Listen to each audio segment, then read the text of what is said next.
ಇದೇನೋ ನನ್ನ ಬ್ರೋಕರ್ ಆಪಿಂದ ನನಗೆ ಟ್ರೇಡ್ ಮಾಡಕ್ಕೆ ಆಗ್ತಿಲ್ವಲ್ಲ. ಅವ್ರ ಹೆಲ್ಪ್ಲೈನ್ ನಂಬರ್ ಕಾಲ್ ಮಾಡೋ. ಈಗ ಅವ್ರ ಹೆಲ್ಪ್ಲೈನ್ ನಂಬರ್ ಅನ್ನ ಎಲ್ಲಿಂದ ಹುಡ್ಕೋದು? ಅರೆ ಆನ್ಲೈನ್ ಅಲ್ಲಿ ಚೆಕ್ ಮಾಡೋ. ಹಾ. ಹಲೋ, ನನ್ನ ಕ್ಲೈಂಟ್ ID KK1234. ನಾನ್ ನಿಮ್ಮ ಆಪ್ ಅಲ್ಲಿ ರಿಜಿಸ್ಟರ್ ಆಗಿದ್ದೀನಿ, ಆದ್ರೆ ನನಗೆ ಟ್ರೇಡ್ ಮಾಡಕ್ ಆಗ್ತಿಲ್ವಲ್ಲ. ಸರ್ ಆದ್ರೆ ನಮ್ಮ ಹತ್ರ ಈ ಕ್ಲೈಂಟ್ ID ರಿಜಿಸ್ಟರ್ ಆಗಿಲ್ವಲ್ಲ. ಏನು? ಇಲ್ಲ ಇಲ್ಲ ಇಲ್ಲ, ಏನೋ ತಪ್ಪಾಗಿರ್ಬೇಕು. ಇಲ್ಲೋಡಿ, ನಾನ್ ನಿಮ್ಮ ಆಪ್ಗೆ ದುಡ್ಡು ಕೂಡ ಟ್ರಾನ್ಸ್ಫರ್ ಮಾಡಿದ್ದೀನಿ. ನೀವೇ ಇನ್ನೊಮ್ಮೆ ಚೆಕ್ ಮಾಡ್ತೀರಾ? ಸರ್ ನಾನು ಸರಿಯಾಗಿ ಚೆಕ್ ಮಾಡಿದ್ದೀನಿ. ನಮ್ಮ ಹತ್ರ ಆ ತರದ್ ಯಾವುದೇ ಅಕೌಂಟ್ ರಿಜಿಸ್ಟರ್ ಆಗಿಲ್ಲ.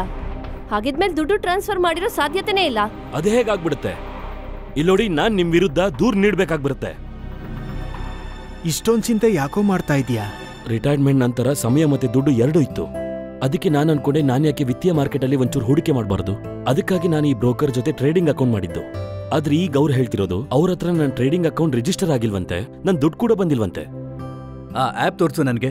ನೋಡು, ಇಲ್ಲಿ ನೋಡು, ನನ್ ದುಡ್ಡಿಗೆ ಕ್ರೆಡಿಟ್ ಕೂಡ ತೋರಿಸ್ತಾ ಇದೆ. ನಿನಗೆ ಈ ಆಪ್ ಬಗ್ಗೆ ಎಲ್ಲಿಂದ ಗೊತ್ತಾಗಿದ್ದು? ನನಗೆ ಸೋಷಿಯಲ್ ಮೀಡಿಯಾದಲ್ಲಿ ಈ ಆಪ್ ನ ಪ್ರಮೋಷನಲ್ ಲಿಂಕ್ ಬಂತು. ಅದನ್ನ ಕ್ಲಿಕ್ ಮಾಡಿ ನಾನು ಈ ಆಪ್ ಅನ್ನ ಡೌನ್ಲೋಡ್ ಮಾಡಿದ್ದು. ನಂತರ ನನ್ನ KYC ಡಾಕ್ಯುಮೆಂಟ್ ಮತ್ತೆ ಬ್ಯಾಂಕ್ ಮಾಹಿತಿ ಎರಡನ್ನೂ ಅಪ್ಲೋಡ್ ಮಾಡಿದೆ. ಅದ್ರ ಮೇಲಿಂದ ನಾನು ದುಡ್ಡು ಟ್ರಾನ್ಸ್ಫರ್ ಮಾಡಿದೆ. ನೀನು ಕ್ಲಿಕ್ ಮಾಡಿರೋ ಆ ಲಿಂಕ್ ತೋರಿಸು. ಇಲ್ಲಿ ನೋಡು,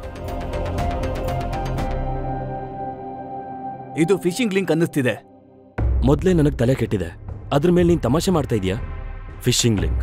ನಾನೇನಿಲ್ಲಿ ಮೀನ್ ಹಿಡಿಯೋದು ಕೂತಿದ್ದೀನ? ನೀನಲ್ಲ, ಆದ್ರೆ ಆ ಮೋಸಗಾರರ ಜಾಲದಲ್ಲಿ ಮೀನಾಗಿ ನೀನ್ ಸಿಕ್ಕಾಕೊಂಡೆ. ಹಾಗಂದ್ರೆ ಇಂಥ ಲಿಂಕ್ ನ ಫಿಶಿಂಗ್ ಲಿಂಕ್ ಅಂತ ಕರೀತಾರೆ.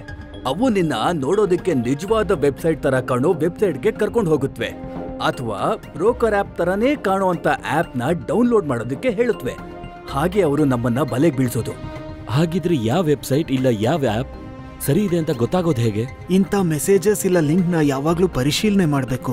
ಅದ್ಯಾರ್ ಕಳ್ಸಿದಾರ್ ತಿಳ್ಕೋಬೇಕು. ಯಾವಾಗ್ಲೂ ವಿಶ್ವಾಸನೀಯ ತಾಣಗಳಿಂದ ಆಪ್ ಡೌನ್ಲೋಡ್ ಮಾಡಿ, ಮತ್ತೆ ಸ್ವಲ್ಪ ಸಂದೇಹ ಬಂದ್ರೂ ನಿಮ್ಮ ಬ್ರೋಕರ್ ನ ಸಂಪರ್ಕ ಮಾಡಿ. ಆ ಆಪ್ ಇಲ್ಲ ವೆಬ್ಸೈಟ್ ನ ಖಚಿತ ಪಡ್ಕೊಳ್ಳಿ.